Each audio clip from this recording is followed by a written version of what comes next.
Welcome into Other People's Shoes. As you know, I am your host, Neil Matthews. Thank you so much for joining me today. Really excited that you've chosen to hit play today. Always excited about that. Speaking of being excited, today is our 200th episode. Wow, when I think back to the beginning of where we've come and where we are yet to go, it is mind-boggling to me. The stories that we've shared, the people that we've gotten to interact with. It's just been a joy and very much a labor of love in a lot of respects. A lot of late nights, a lot of early mornings, a lot of scouring the internet for the next guest. But I want to just ask this simple request coming up in January. So just right around the corner. I know we're only in October, but coming up in January, we're going to be celebrating 4 years of the show. And I have kind of a special treat for you that I've kind of been putting together for you that I can't wait to share with you. But if you'd like to be a part of it as well, I want to just encourage you to do me this one simple thing. And here it is. Get out your phone, maybe after you listen to today's episode. Send me a little voice memo wishing the show a happy birthday, how you personally are impacting your world around you in a positive way. Let me know, because I would love to use your voice in an upcoming episode of Other People's Shoes. Without further ado, Lucas, take it away. Hey, come take a walk with me, not like you used to do. Something different and put yourself in other people's shoes. Open up your mind and open up your eyes and change your direction, change your perspective. Welcome into Other People's Shoes. As you know, I am your host, Neil Matthews. Thank you so much for joining me today. Super excited about our guest today. Now, before we get to him, I just got to let us set a little bit of a background. Now, we had a guest come on with us back in July 20th. You might remember her. She did the no dot thing. That's Esther Panabaker, in case you're wondering. So, Esther, thank you for coming on. Esther actually introduces us sort of to this guy. So this is how she introduces him. She said, Neil, listen, I know your next season is going to be awesome, and you're always looking for a good guest. I said, Esther, you're already speaking my language. I'm already hearing you. And she said, I think you should interview my pastor. And I was like, oh, I don't know. Pastors, I feel like we've gone down that road so many times. And she said, well, he played at the University of North Carolina as a quarterback, right? I was like, you know what? In hindsight, let's think that over again. What's his number? How can we get in touch with him? So he's not a Tar Heel, but is he a Tar Heel? I don't know. Help me welcome in Pastor Phillip. Pastor, how are you today? I am doing great, Neil. Thank you so much for having me on this awesome podcast. So you got to help me with that. Are you, in your mind, are you still a Tar Heel? I think once you are a Tar Heel, you can't ever go back. I say I am 100% Tar Heel through and through. Now, I love that. Now, Mac Brown could probably use you right now with our new quarterback because, he's doing all right. He's doing okay. Yeah. I think he could use maybe a little bit of you in his ear. Maybe, I don't know. I think I would love the opportunity to be back out there. I mean, there's no place in the world like Chapel Hill. I'm located in Louisiana right now, and I can tell you that North Louisiana does not compare to the beauty of Chapel Hill, North Carolina. Definitely not around Kenan Stadium there. I would happily go back for one more tour of duty. Well, I'll talk to my people, see if we can, work that out, because I have nobody there that I could talk to. But hear me on this. I think there's so much power in the motivation. I think there's so much power sometimes in our lives when we realize and recognize that, you know what? Sometimes I got to pick myself up and I got to kind of walk forward and I got to keep walking forward. So on that thread, we'll kind of put a pin in it, as my mom would say.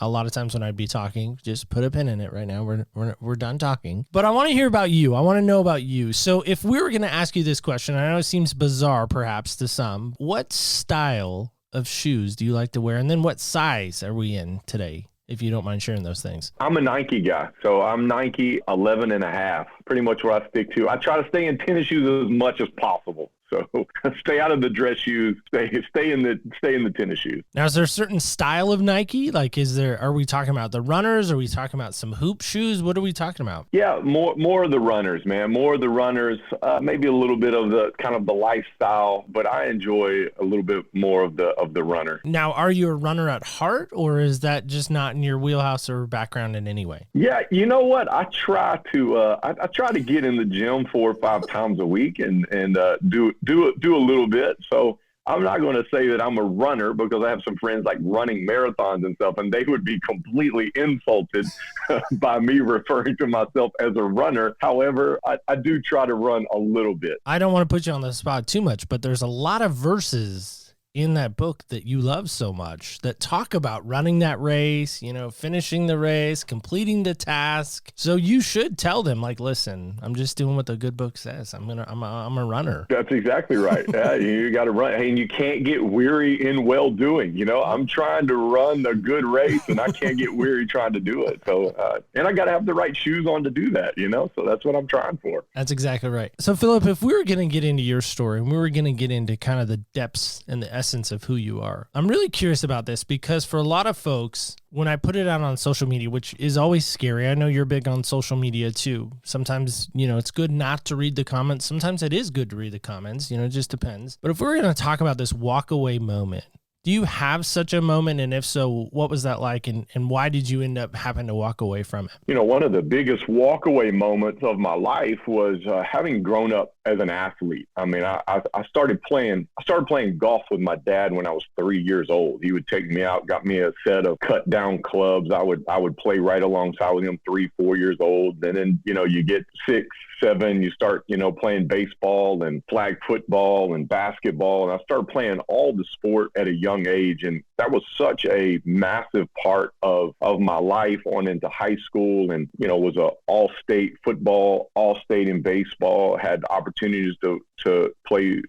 baseball in college, chose to go and play football at the University of North Carolina, as we talked about. And, after a series of events, and ended up injured my back lifting weights, had back surgery, tried to come back that following spring after back surgery, and just could not perform at the level that I knew I really needed to perform at. And I remember in spring practice really trying to fight through and get back to that level. And I threw a deep out route to the right. I remember I stepped into it, let it go, the long pass, really let it go. And man, I just felt something just kind of go in my back. Probably ended up being scar tissue, just tearing, from my surgery. But nonetheless, it felt like my spine ripped out of my back, and I'm laying there on the field, and I just had that thought, like, I'm probably never going to be in this helmet and pads again. I mean, I remember laying there just thinking this as the medical team was making their way over to talking to me. And I just had that thought of, like, this is probably going to be it. Something that I've really spent my whole life doing. Now I'm, 20 years old, and realizing that this was probably going to be the last time I was ever going to be suited up. And it was.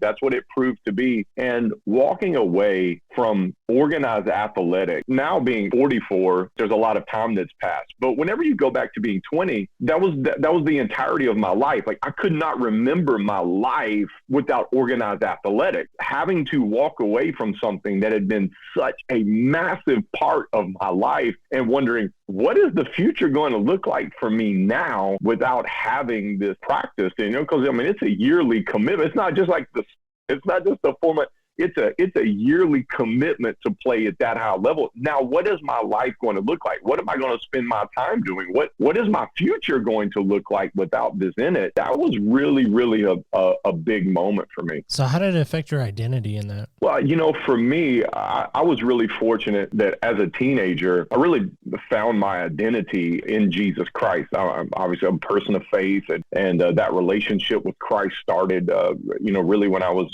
16 years old. I started preaching when I was 18 years old. And so there was an identity that was firmly rooted in me that was outside of athletics. So for me, it wasn't as much about my identity, which I know that can be. I mean, I played with a lot of guys that once their career was over, they really didn't know who they were. And that really wasn't me. Like, I still knew who I was because I had this firm identity in my relationship with God. But for me, it was more, what direction is my life going now? Like, how am I going to fill my time? What's going to be my motivator and kind of like my drive? What am I going to be moving towards in my life? So for me, it wasn't as much about identity as it was maybe about direction and motivation a little bit. Here's the thing that others need to know. You're not just kind of an okay quarterback coming out of Evangel High School. You're highly recruited. They put stars on kids now, 5-star, 4-star, 3-star. You're not like a 1-star, 2-star quarterback. Like, you're on this high level trajectory, if I'm maybe emphasizing too much, that you could one day be in the NFL. I'm going to push on you, Pastor. Esther said I could, so blame her.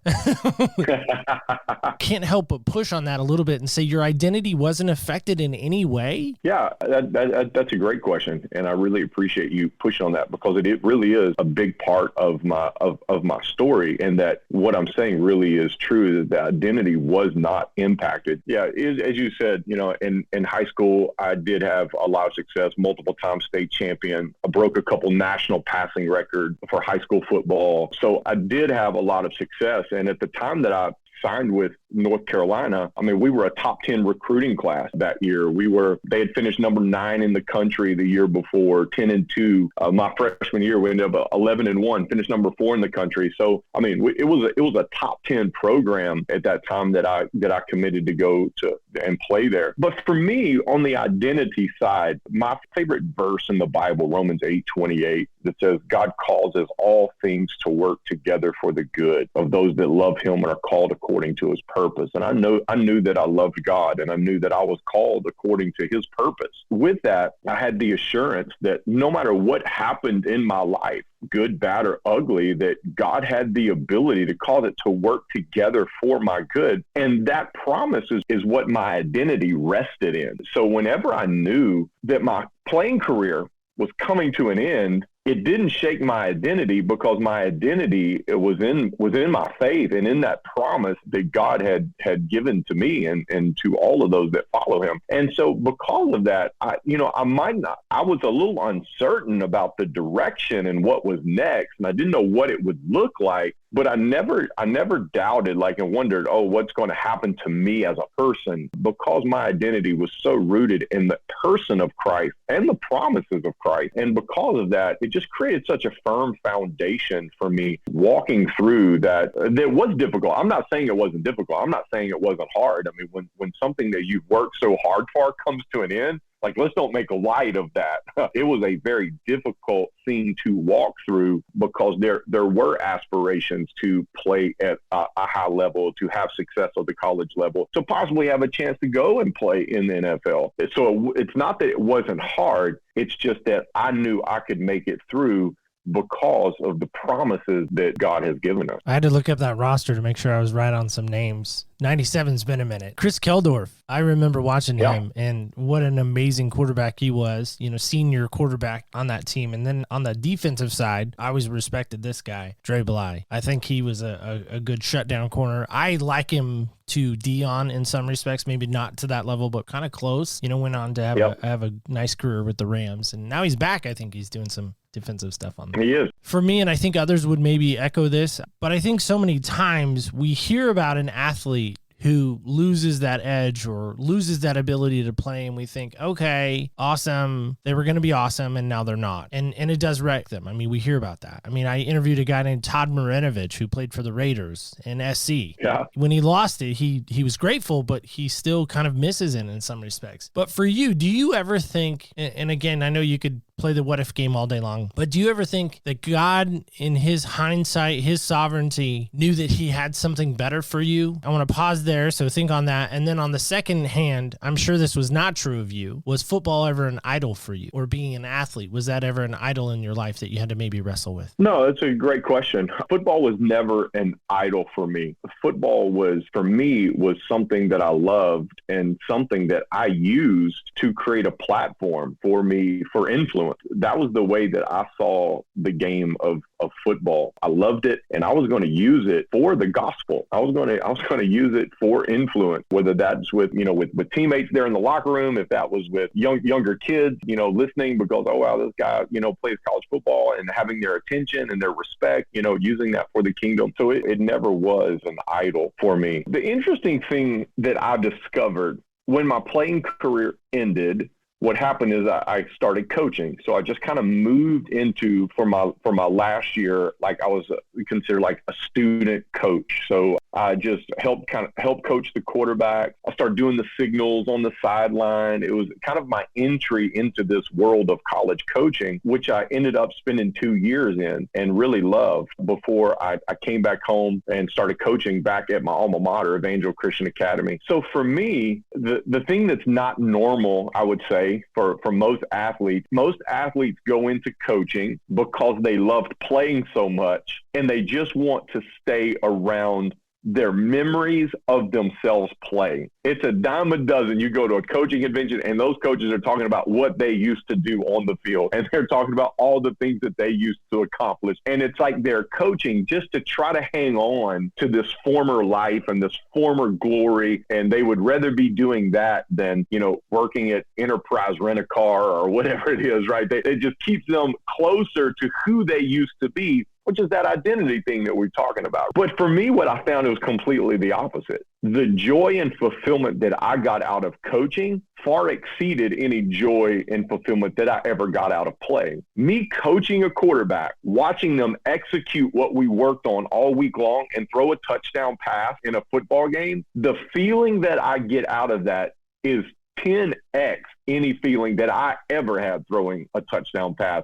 on my own. And that's not normal. And I realize that. And I think that's what God wired me for. God wired me to coach. He didn't really wire me to play. He wired me to coach. He wired me to inspire and instruct other people to go out and perform at a high level so that they might enjoy that success, and realizing that my success and my greatest fulfillment is going to be in helping other people fulfill their dreams and their desires, and seeing that does something for me. So in the sovereignty of God, obviously God wired me this way. It wasn't something that I did on my own. It's just kind of something that I walked into and I discovered. And so, I'm really wired to coach. And so the transition from playing all of these years to stepping into coaching, it was an easy and a smooth transition, just coming off of my injury, and I wasn't able to play anymore. So I just kind of started doing something with my time and found out, wow, I really love this. I'm good at this. And this is super fulfilling for me. And it just kind of kept me on that track even into today. Which gets you more excited? Seeing your protege, we'll call them, your student, the one you're pouring into, you're coaching, seeing them throw that game-winning touchdown pass, maybe that you're talking about working on that week, or maybe it's not even the game winner, but seeing them see that fulfillment of the touchdown pass. Because let's face it, not a lot of people can say they've thrown a touchdown pass in a game that counted. I've thrown a lot in my backyard, but none of them counted, by the way. I've been Joe Montana in my backyard.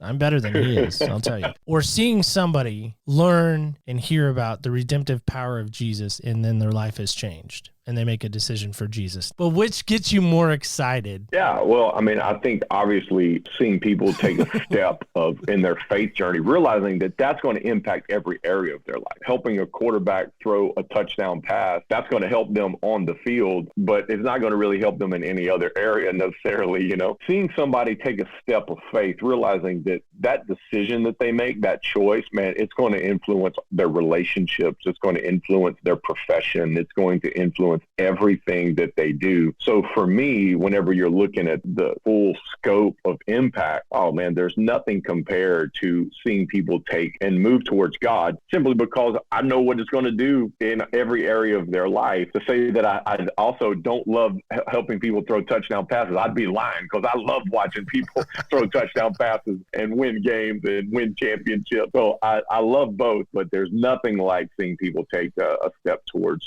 God. Yeah, I knew the answer to that already, by the way. You just seem so excited about it. Like, I don't know if that always translates to audio, but you lit up a little bit. I mean, you lit up equally. Well, maybe a little more when you're talking about people coming to Christ, but you were pretty excited about Junior or JoJo throwing his touchdown pass. You've been in ministry a long time now, right? Yep. Number of years. Hardest challenge, coaching young people or pastoring a church? Oh man, you're not even playing fair now, man. You're not even playing fair. That's not a layup question. I feel like that is a hard question. Yeah, no, that is a very, very, very hard question. I tell you what, I will say, coaching teenagers, you are putting your success in the hands of a 16 or 17-year-old high school kid doing the right thing on a Friday night. There is no stress and tension like that. And then realizing that, this is somebody's son that I know, right? I know their parents, right?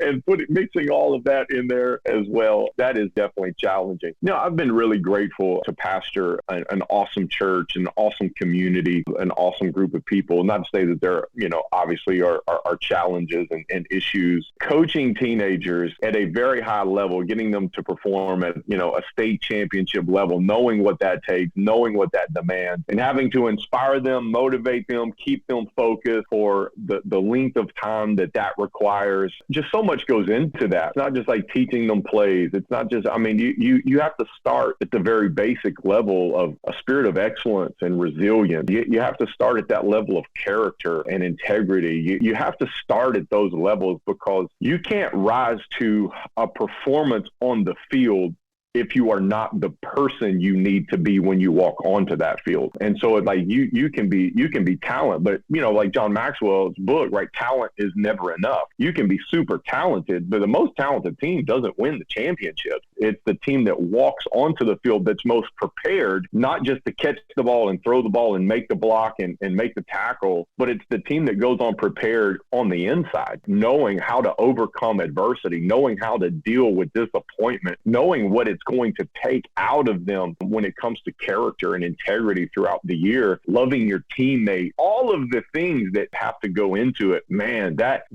is a great, great, great challenge. So I would have to say, from my experience, coaching teenagers in a championship season is going to be more difficult than pastoring a church. Yeah, I've been in youth ministry since I was like 19 on some level. We had a senior pastor who was a former football athlete. I think he was a running back, maybe even a lineman, but never a quarterback. But he would use quarterback analogies, and I was like, I don't know if you know what you're saying here.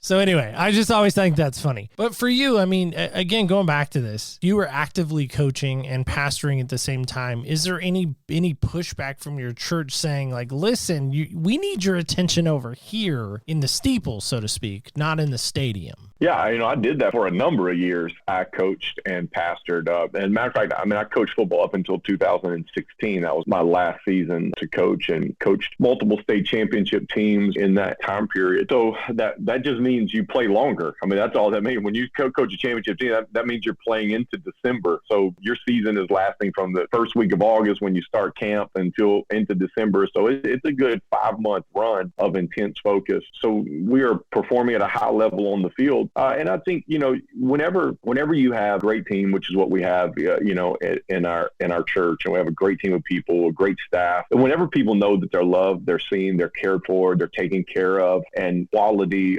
of a Sunday experience is going to be great. The message is going to be strong. The community is going to be strong. That's what people are really looking for. Nobody ever comes up and asks me, hey, what were you doing at 10 o'clock on Tuesday, right? Or where were you Wednesday afternoon at 3 o'clock, right? No, nobody's asking that. They want to know, are my kids going to have a great experience when they come? Is my baby going to be safe when I drop them off? And then whenever I come into the service for an hour and 15 minutes, am I going to have the opportunity to feel God's presence, to be encouraged by his word? That's what they really want to know. And then if I'm in crises, is somebody going to be there for me? And as long as you can do those things, what you do during the week is not as important when you can take care of your people. And so I've been grateful to have a good team. We take care of our people. We love them well. We provide a great weekend experience. And that's really what has given me the opportunity to coach a lot of football. And I have loved doing both of those things. Come on, let's face it. Pastors only work one day a week, right? That's what they say. All right. Just checking. And last time I checked, Friday nights are not Sunday nights, so you're good. That's right. That's right. It's fine. There's bus trips. I'm sure you're writing sermon notes on the bus trip. It's fine. You got to get it in where you can fit it in, man. I've never had anybody put this on our intake form, by the way. We always ask this question. We always ask, what is the biggest challenge you've encountered? You talk about having your 5 kids, being married to this amazing woman. You didn't say she was a challenge, just for the record, in case she hears us back. Tried to help you out there. Thank you.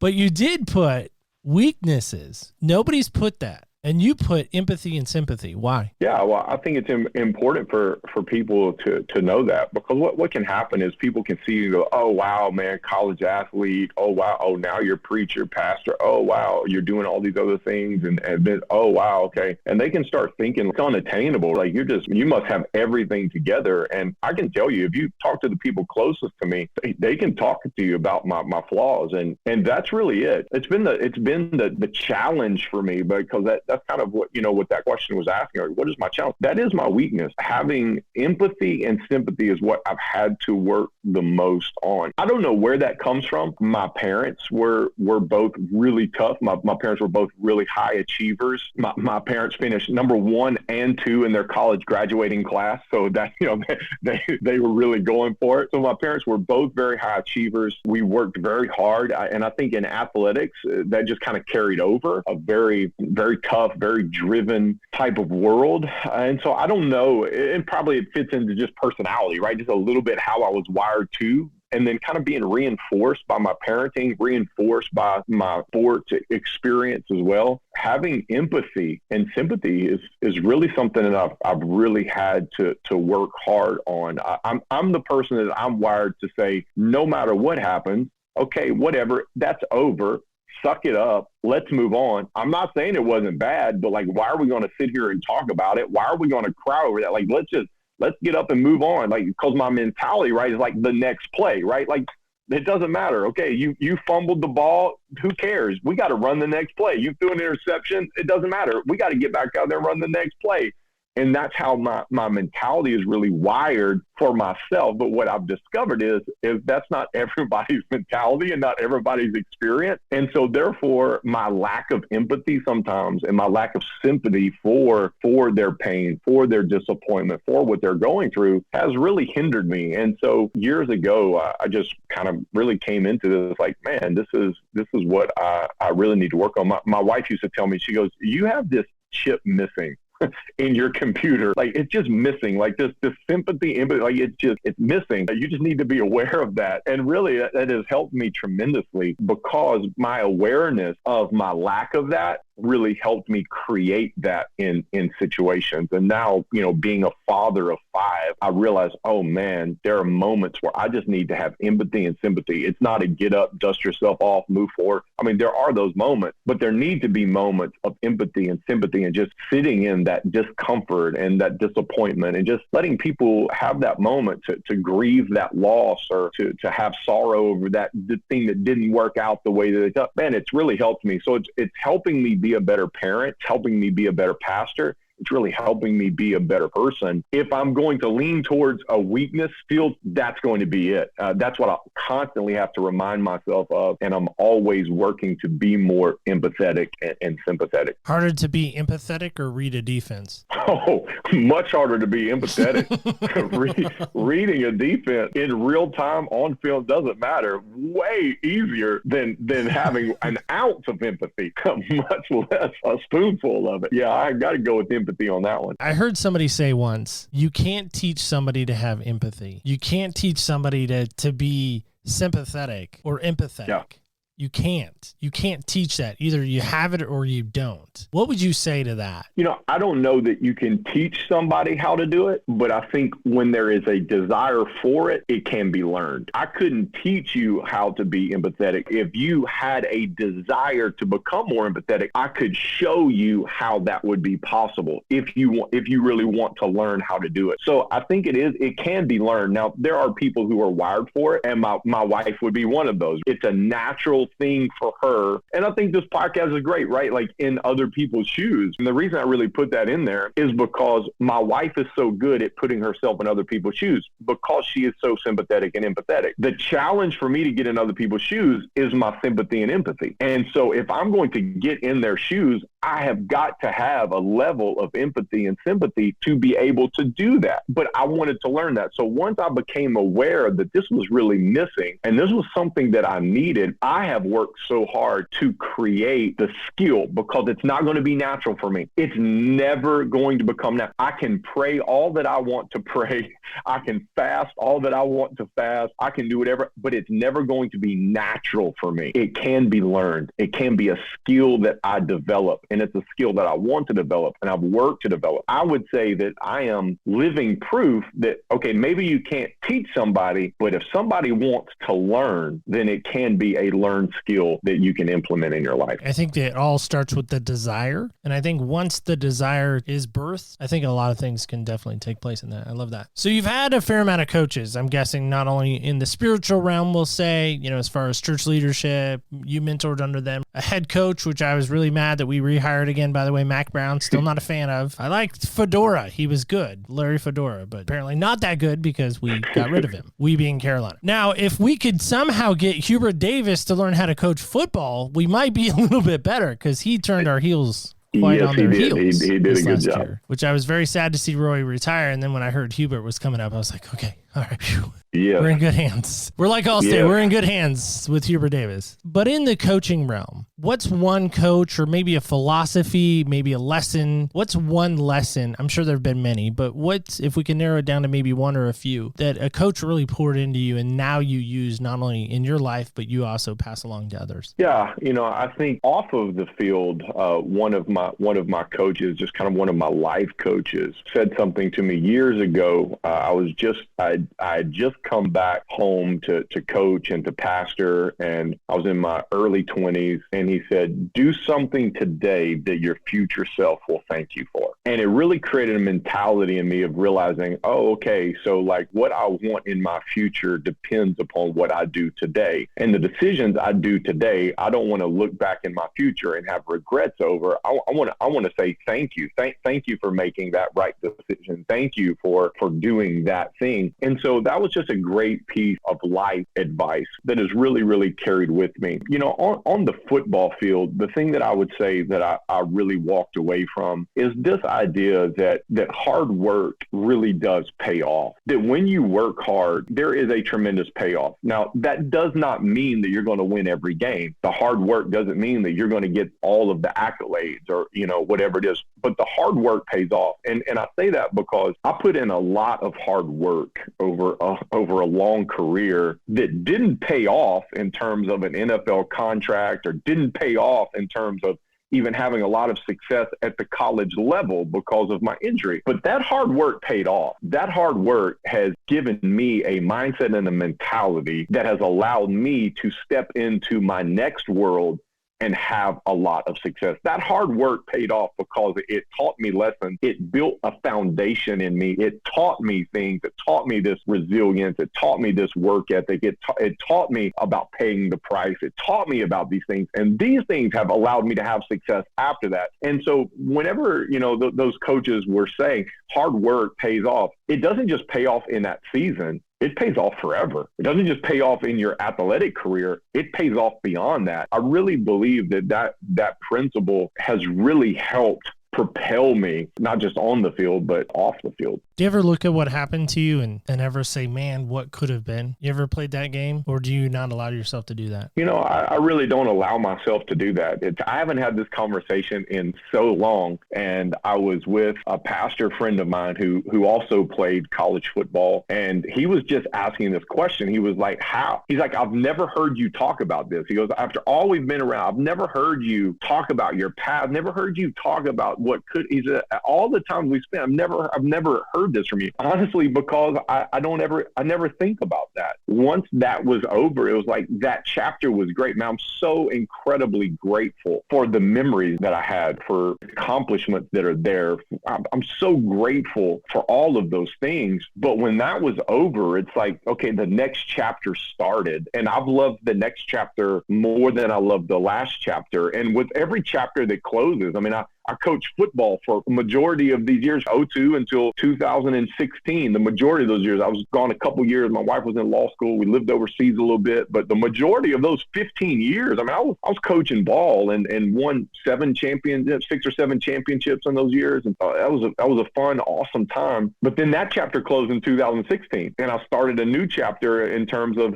high performance executive coaching now. And that's kind of what I do now. And I love that. So it's like every chapter chapter for me gets better and better. I mean, every time a chapter is done and I turn the page, it's like I'm more excited about this next chapter than I am that last chapter. And that doesn't mean I didn't appreciate those chapters. I didn't love it. No, I did. But I don't ever look back and say, well, what could have been, because it wasn't. So I just say, man, for me, that's wasted time. It's wasted energy. I don't look back and have that conversation because it wasn't what it was. And so I'm going to take what it is and I'm going to use that for what it can be in the future in a different direction. And so that's the kind of the way that I've always approached that. And I've really never given it, any thought. And it's funny because my kids now, my oldest daughter, she's 11. It was a couple years ago when somebody was talking to her about her dad playing football and being good. And she was like, Dad, you played football? Like, well, yeah, babe, I played a little bit, and then the more they grow up and the more people tell them, like, no, your dad didn't just play. Like, your dad, has record, he broke records. Like, he was the best in the state of Louisiana. And they're like, Dad, you were really good. And I was like, yeah, babe, I was pretty good. And there's not any of that in our home, and not really intentionally, not that I'm trying not to do, no, that's not it at all. But it's just, I've moved on. And so we live in the next chapter and not in the last chapter or the last 10 chapters. I don't really go there in my mind. I'm grateful for what was, and I'm grateful for what is coming. But I think so many times I hear of former athletes, especially high school athletes, when they've had that great success, when they've had that maybe state notoriety or that national notoriety. I wonder about this. I don't know him personally, but he came out of our hometown. There's this guy named Kyle Singler. He went on to play at the University of Puke, for 4 years, took him to the national championship, and apparently they won it barely. Butler should have beat him. I don't know him personally, but I do know people who know him. He's really excited about the fact that he was a 4-year starter at South Medford High School before he went on to Puke and their success. And if you could call it that. I don't know. I wouldn't call it that. There's so many guys that stay in that moment. They stay in the moment of high school. They stay stuck there. They're like, that's who I was. That's my identity. That's who I am. And they can't get away from the fact that, no, you're better than that. You're still reading the old newspaper clippings when the newspaper isn't around anymore. Yeah. What would you say to somebody right now who's listening to us who says, you know what? I am a little bit stuck in the past. I'm a Marty McFly. I'm still stuck in that high school days of wanting that success again, of wanting to feel that success again, wanting to see my name in the paper again. What would you say to that person in this moment? Yeah, it is hard to move into your next when you have one foot stuck in your past. It's hard to move forward into what's possible whenever you're stuck in what has happened behind you. And so I think the thing that I would say, to that person is typically, maybe not everybody, but typically what happens is that people get addicted to a certain feeling important, feeling valued, feeling celebrated. They get addicted to that feeling. And the fear is, in the next season, I won't be as valued. I won't be as important. I won't be as worthy. I won't be. And so they try to hang on to what's behind them because they're afraid that feeling won't be there in the future. And I would just say, if you are growing and developing as a person, and if you are moving forward into the next level, those things are always going to be there. There should be people that value you for your wisdom, for your work, for your attitude. There's going to be people that value you for what you bring to the table. There's going to be people that celebrate you when you do good at anything, whether that's hosting a podcast, whether that's selling insurance, whatever it is that you do, you can do it in such a way that people will say, thank you for what you do, because you do this in such an excellent way. It's adding value to my life. It's serving me so well. So that feeling is there, but so many times it's the fear that it's not going to be there that keeps people hanging on to what was. And so I think the biggest thing that we can do is go, let go of that fear and go, I'm going to move forward believing that the feelings that are behind me, you're not going to be making 3-pointers and hitting home runs and scoring touchdowns, but that feeling can be replicated, because what you're doing is you're just giving people what they want. When you hit a home run and they're cheering for you, they're cheering because you gave them what they want. You go up there and strike out, they're not cheering for you. Right? You strike out 3 times, boo, they're booing you. They're not for you. They're for what you can provide for them. And you were you were talented. And so you gave them what they wanted. You gave them a win. You gave them a great hit. You gave them a 3-point. You gave them great memories. You were giving them what they wanted, so they were cheering for you. Well, you can do that in the future too. You can serve people so well, encourage people so well, love people so well, that they will celebrate you for who you are, for what you're doing in the future. And so that's really what I would say. And it's the fear that really keeps us back. Move boldly into your future and do something that will cause people to celebrate you and cheer for you the same way that you did in the past. It's just in a different venue, in a different form. No, I think that's powerful stuff. I think a lot of times, though, in church settings especially, is you start to see people who want to be on stage. Oh, I got to get up there. Like, whatever it takes, I got to get up there. Because they're addicted or obsessed, or that becomes an idol in their life, where they have to be on the stage. They have to be front and center. Look at me. What's the danger in that if somebody doesn't get rid of that maybe in their life? Oh, man. I think that for me, that's always a huge red flag. When somebody wants to be on the stage, but they won't stack the chairs. They want to be on the platform, but not going to work or serve in any other capacity. Like, that's always a red flag for me as a leader, because I realize that the platform should come out of an overflow of your heart. And I kind of believe this just in general leadership. If I'm going after a title or going after a position or going after a platform, and that's what I'm going after, that's not going to end up well, because it should really be the overflow, right? It should be the overflow. Like, the reason that I'm getting promoted in leadership or management is because I really want to serve more people. Like, I want to benefit more people. I want to be a blessing to more people. And it's the outflow of me. Like, I'm helping you whether I have the title or not. I'm going to serve you whether I have the platform or not, because that's who I am. And whenever that's your motive, your motivation, you're going to get that promotion. You're going to get that new job. You're going to get on that platform and get that mic, because it's coming out of the right place. And, that's one thing that I tell our church all the time. I am not a preacher by profession. Like, I'm not a professional pastor. That's not what I set out to be. This is the overflow of my life. I started teaching the Bible in college. I had Bible studies. People were coming, things were happening. We grew a Bible study at over 300 people when I was in college. It's just the overflow of my life. Like, I would be doing this like before I was getting paid. I didn't go to seminary to do this, to have a job. I just did this, and like every season of my life, and somebody was like, wow, you do a good job. Well, why don't you come back and lead a youth ministry? I did that. And, and it grew, and that thing grew, and came here to do church, and it grew. It's the overflow of my life. It's not something that I was seeking. It's just something that I started doing before anybody ever paid me for it. and it just grew. And I just believe that it's out of the overflow. It's just who I am. It's not, I want to be on the mic. I want to be on the stage. I want to get that promotion. If people approach leadership, whether in church or in the corporate world in that way, I want to serve my way there, right? I want to add so much value that they can't help but promote me, because that's the type of person that I am. And so I think whenever we approach life with that attitude, we get promoted into positions and it works out good, because we're there for the right reason. And there's no crash. There's no crash after that. It's just up and up and up, because the motive and the motivation is in the right place. One, I think as a quarterback, your job really is to serve and facilitate. Yeah, you get to be the glory one who gets to maybe throw the pass. Really, you're a facilitator. You're taking the team and moving them down the field in a facilitation fashion. Right. So I love that. Phillip, if people are hearing you right now and they're like, man, I want to know more about this guy. I want to get connected with this guy. I want to know more about what he's about, and maybe hear a little bit more about you. What's the best way someone can do that? Absolutely. Well, two ways. I'm very active on social media, Instagram. My name is my Instagram handle, Phillip Deas. That's 2 L's and Phillip Deas, Deas. And then also same thing, phillipdeas.com. That's my website. From my Instagram to my website, people can get more information, follow along the journey. I try to provide multiple posts of inspiration and motivation and a little instruction in there as we go. Very active in those places. So even if someone's not of faith, they could still go and hear some motivation and get some, maybe coaching pep talks, if you will. Absolutely. 100%. I would say they're probably going to even get more of that than they might even get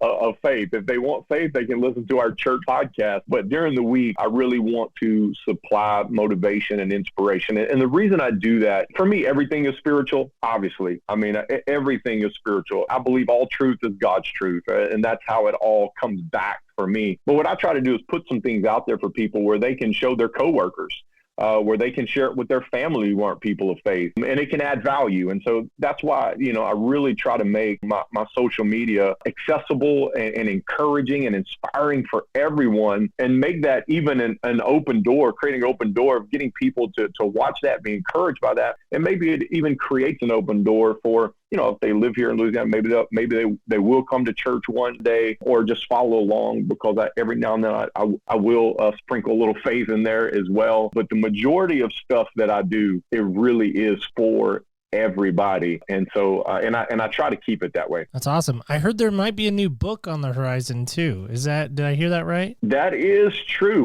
Me and my wife, we are publishing our first book. It's coming out in October. It's called House Habit, and it's 12 habits that have built our house, and that would be our family house, but also our house of worship. And it's 12 habits that help you live on mission and live with purpose every day. And so super excited about it. Looking forward to getting that out into the world in October. Is there one habit that was really hard to write and really hard to follow? Well, I think it's interesting. The first habit goes along with what we've been talking about. And the first habit is that we live on. And that means that we live on through adversity. We live on through difficulty. We live on through pain and setbacks, right? We live on. And it's very important. It's funny that this conversation is kind of coming full circle here at the end, because intentionally I put that habit first. Because if you can't live on through the difficulties and the disappointments of life, then none of the other habits are going to matter. So when things don't work out your way, if you can't live on through that, then you're never going to get to the other side. And the other habits that are going to help support that future, they become not important, because you've got to learn how to live on. So that chapter wasn't the hardest one to write. That chapter was kind of the easiest one to write, but that chapter is the one that I believe is the most valuable and the most important. And that's why it is our first house habit, because we must learn what it is to live on through all the challenges of life so that we can get to the other side. I love that. So watch for that in major bookstores, right? Barnes & Noble, places like that. Hey, why not? All right. Well, I like to end the show with silliness. Now, I've been told by my executive team that says you can't call it a game because it's not really a game, it's just silliness. So this is for my executive team. We are now acknowledging the fact that it's not a game. Okay? It's not a game. It is just silliness that we end the show with. So here we go. Some silliness to end the show with. This silliness called Sense Lit. And I tried my very best to find a LSU Tiger Cup. Knowing that you were coming, we couldn't get one. We had to get the North Carolina Cup. Now, little 100%. Backstory. This is broken. It was broken. I don't know if you can kind of see that in the camera there. But I see that. Fell off a shelf and it literally split in half. So it is truly a broken vessel for God's purpose. So I'm going to roll this. This is just silliness we do at the end of the show. And it is 6 random questions about senses, and then the 6th is a wild card. And you got that, yep. I think it might be backwards. You got that number 4 there, which says this: when you hear this sound, it always makes you smile. When I hear this sound, I always smile. The first thing that comes to my mind is Eye of the Tiger.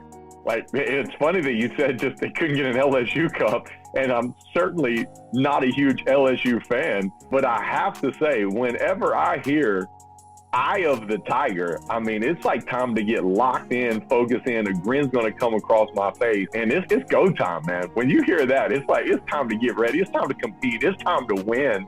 And there's nothing like that that's going to put a smile on my face. Okay, so Eye of the Tiger, if we're going to put it on a ranking system, because, nowadays you have to rank everything. So hearing Eye of the Tiger or hearing your wife say, I love you? Oh, what is man, better? I'm going to have to go with the Eye of the Tiger right there, man. I'm going to have to go with the Eye of the Tiger, Hope my wife didn't make it all the way to the end of the podcast. I hope she stopped somewhere along the way. Eye of the Tiger, man. I'm grateful for my wife's love. She tells me that every day, but man, I don't listen to Eye of the Tiger every day. So whenever I hear that, I'm like, oh yeah, it's go time. That's funny stuff.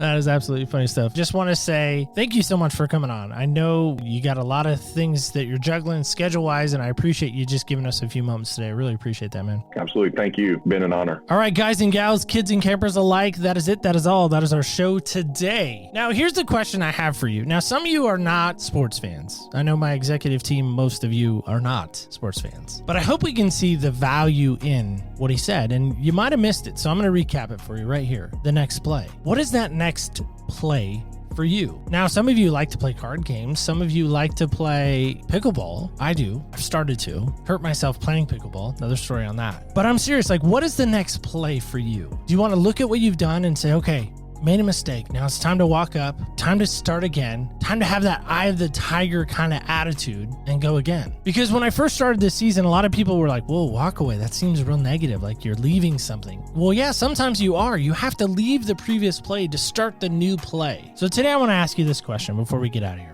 And that's this. What's your next play? What's that thing you need to start right now? Maybe it's to be more positive. Maybe it's to be more empathetic, more sympathetic. Maybe it's to care more. Maybe it's just to care in general. Or maybe it's to be a motivated person to say, okay, I'm not going to allow my past to define my future. Just a thought for you. Another thought as we get out of here, and that's this. Remember this. Don't ever forget this. Underline it, circle it, whatever it takes. Put it on a bumper sticker maybe. Remember, when you walk in other people's shoes, you really do get a different perspective on life. Thank you so much for listening, and stay tuned until next week when we walk in other people's shoes.